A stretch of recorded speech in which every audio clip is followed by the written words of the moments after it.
आनंद तो प्रकट हो गए श्री कृष्ण, पर अब वृषभानु जी के भवन में महा आनंद प्रकट हुआ है। वृंदावन को सुख देने वाले श्याम सुंदर तो आ गए, पर अब वृंदावन को आनंद देने वाली श्री लाली पधारी हैं, किशोरी जी पधारी हैं। तो एक गोपी आकर के आशीष दे रही है लाली को और कहा कह रही है, अब या ब्रज सुख सिंधु बढ़ेगो, अब या ब्रज सुख सिंधु बढ़ेगो, सुन आशीष ये मोरी मोरी, सुन आशीष मोरी। होहूँ मचल परो या पोरी, होहूँ मचल परो या पोरी, होहूँ मचल परो या पोरी, होहूँ मचल परो या पोरी, मुख देखो रही तोरी, हाँ मुख देखो रहूं तोरी। हमारे ब्रज के श्री हित वृंदावन चंद्र जी, चाचा हित वृंदावन चंद्र जी का ये पद है। मानो श्री किशोरी जी के प्रादुर्भाव पे कह रहे हैं, होहूं परो यहाँ पौरी, पौरी मतलब इसी द्वार पे ही पड़ा रहूंगा और पड़े पड़े क्या करूंगा, ना खाऊंगा ना पीऊंगा ना सोऊंगा, बस 24 घंटे श्यामा जी के किशोरी जी के मुखमंडल को देखता रहूंगा।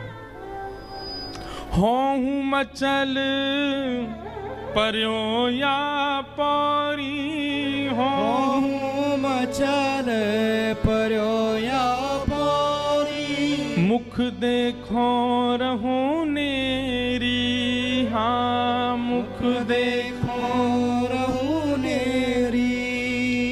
हे वृंदावन हित रूप भाग्य फल, वृंदावन हित रूप भाग्य फल, देव दयो है री, हाँ देव दयो है री।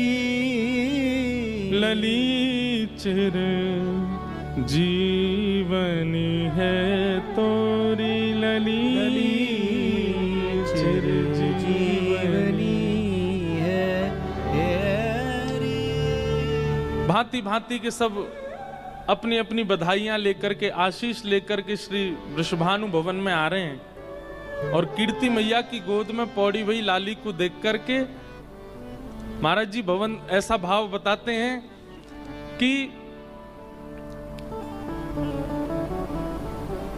जितने ब्रजवासी किशोरी जी का दर्शन करने जा रहे हैं वो सोच के तो कुछ जाते हैं, पर किशोरी जी को देख करके जो लेकर के गए थे वो तो देना भूल गए।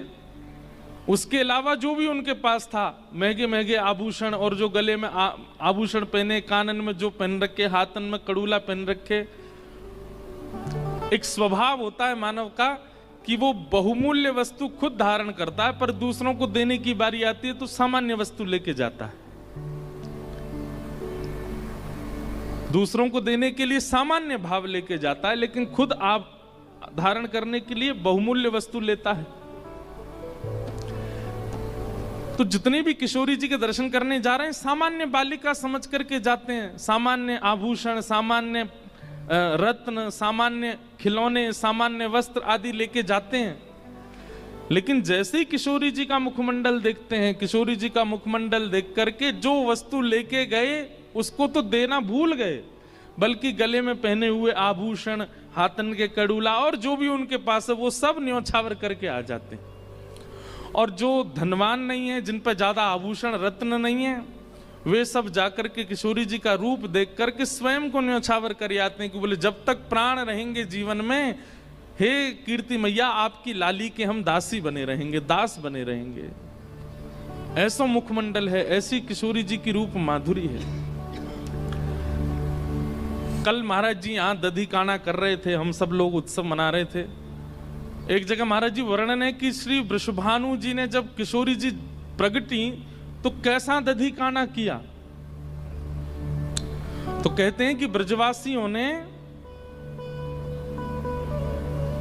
जो वृषभानु भवन है वहां आंगन में मेड़ बना दी। मेड़ कहते हैं जैसे खेती करने के लिए मिट्टी का बना देते हैं ना, पानी इधर से उधर ना जावे, ऐसी मेड़ बना दी।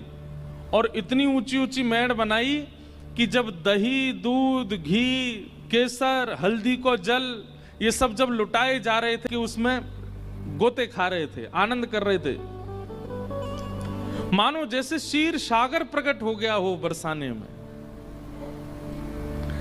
और तभी सब ब्रजवासियों ने जाकर के वृषभानु जी को लिया और बीच में खड़ा करके उनके पेट पर एक सुंदर सा पटका ऐसे लपेट करके एक तरफ कुछ लोगों ने पकड़ा, एक तरफ कुछ लोगों ने पकड़ा, और वृषभानु जी को पकड़ करके जैसे समुद्र मंथन में बीच में पर्वत रख करके देवता और दैत्य मंथन कर रहे थे, ऐसे ही वृषभानु जी को मध्य में खड़ा करके एक तरफ से ब्रजवासी खींचे, दूसरी तरफ से, और वृषभानु जी बीच बीच में घूम रहे हैं और सब कह रहे हैं कुंवर किशोरी जन्म लियो है, राधा प्यारी जन्म लियो है, बधाई हो बधाई हो। और वृषभानु जी के चित्त में ऐसा प्रेम प्रकट हो रहा है। हमारे वृंदावन के रसिक जन वर्णन करते हैं कि भाई शीर के बीच में, उस सुंदर दधी के बीच में वृषभानु जी मानो पर्वत बने हैं और ये सब ब्रजवासी मंथन करता देवता बने हैं। और मंथन करके श्री वृषभानु जी के चित्त से प्रेम प्रकट कर रहे हैं, आह्लाद प्रकट कर रहे हैं, आनंद प्रकट कर रहे हैं, उमंग प्रकट कर रहे हैं।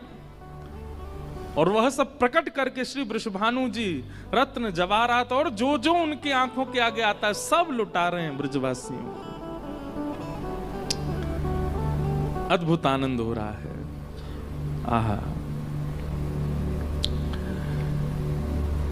इतने में ही महाराज जी एक पद लिखा आज हमने, और पद इस भाव से लिखा कि नंद बाबा और यशोदा मैया को पतो चली कि वृषभानु भवन में लाला भयो है, लाली भई है।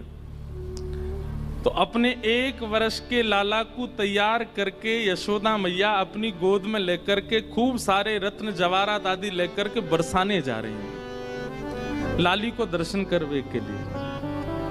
आहा,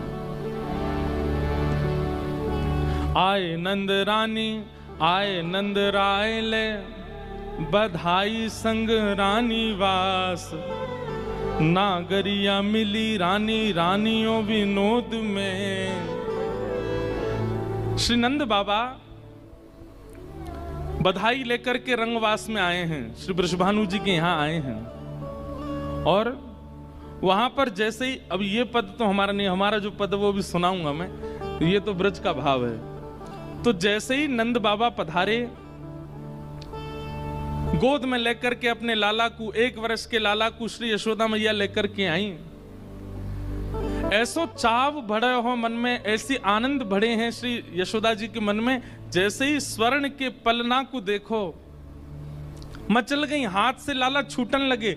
ठाकुर जी को यशोदा मैया ने नहीं पकड़ रखा, लाल जी ने यशोदा मैया को पकड़ रखा, क्योंकि मैया तो सुध बुध खो गई है, ऐसी आनंद में भर गई है। मानो ठाकुर जी बोल तो सकते नहीं, लेकिन कह रहे मैया ये बढ़िया लाली प्रकट हुई, तू तो ऐसे मुंह छोड़ रही है, मैं गिर जाऊंगा नीचे।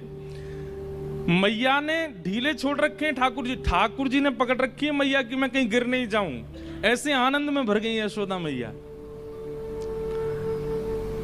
रत्न लेकर के आई हैं, खूब सारे रत्न जवाहरात आदि लेकर के आई हैं कि लाली की न्योछावर करूंगी, लाली पे जाकर के वार दूंगी। लेकिन जैसे ही कीर्ति मैया की लाली श्री किशोरी जी को देख